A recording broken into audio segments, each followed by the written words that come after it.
one thing I kind of stumbled upon was someone that said that the reason why what justifies housing being so expensive is that everything else in your life is cheap. But the problem is, like, when everything else got cheaper, that should have resulted in excess stuff for you, right?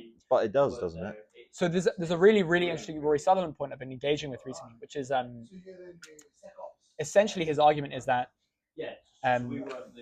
when women, if you take a household view, when women enter the workforce, what they gave up was about 35 to 40 hours of discretionary time for the house every week, right? The people who took that bargain at the beginning were really well off. Yeah. Because they went from having one income, which was enough to support a house, to having a second income, which was just added on top. Now, not only have we had, if you take that household view, I know everyone's got different situations, but like if you just take the view of like a standard like household, now everyone's lost 35 to 40 hours of time in a week because you need two incomes. And not only that, everything. So supply and demand. So basically, the housing prices have soaked up that excess productivity, right? And any extra wage growth you see in London is pretty tightly correlated with property increase, basically. And it's the same thing with like things getting cheaper. As everything else has gotten cheaper, housing has soaked up that productivity too, in a way, right? And so you ultimately end up in a situation where any like pay rise you get, any like excess like productivity you gain in the economy is just getting soaked up by the housing market. Yeah.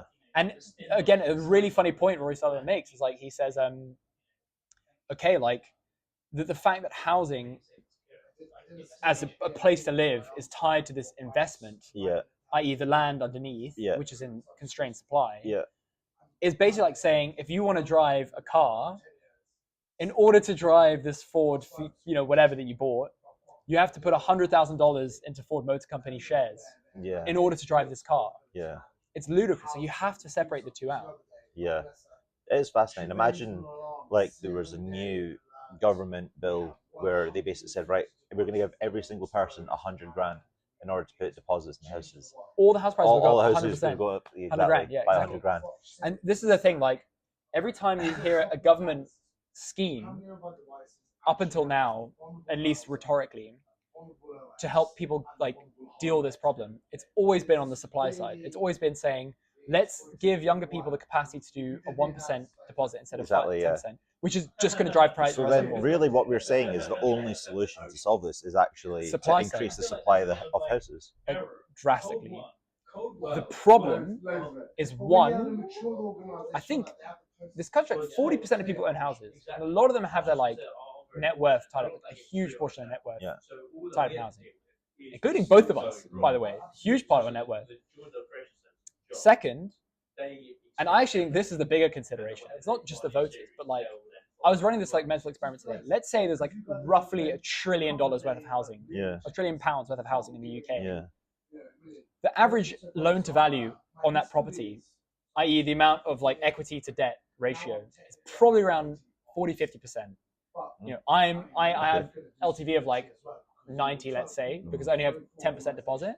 Someone later in their life has paid it off. Let's say roughly it's in the middle overall, right? So LTV of roughly like 50-60. That puts around £500 billion of mortgage debt that's baked into the UK economy. What happens now, because housing is incredibly inelastic, you need a place to live. So you're willing to pay whatever it takes. Therefore, like 1% changes in supply or demand can fluctuate the price like 2, 3, 4%. That's like the definition of inelasticity in a way. If you increase the supply 10%, that could tank the property value by 30-40%, let's say. What happens to all that mortgage debt that's secured against houses at value X? So my theory is actually that the biggest losers in that case would be the banks. Obviously us, right? But the banks. Well, yeah, but that goes back to your point, which is a house shouldn't be an investment. It shouldn't be an investment. But part of what makes an investment as well is the fact that guys like you and me can borrow you know, 250 grand or whatever the case may be to buy a house. Like, you know, I'm just a guy, you know, it's like his £250,000, you know. What about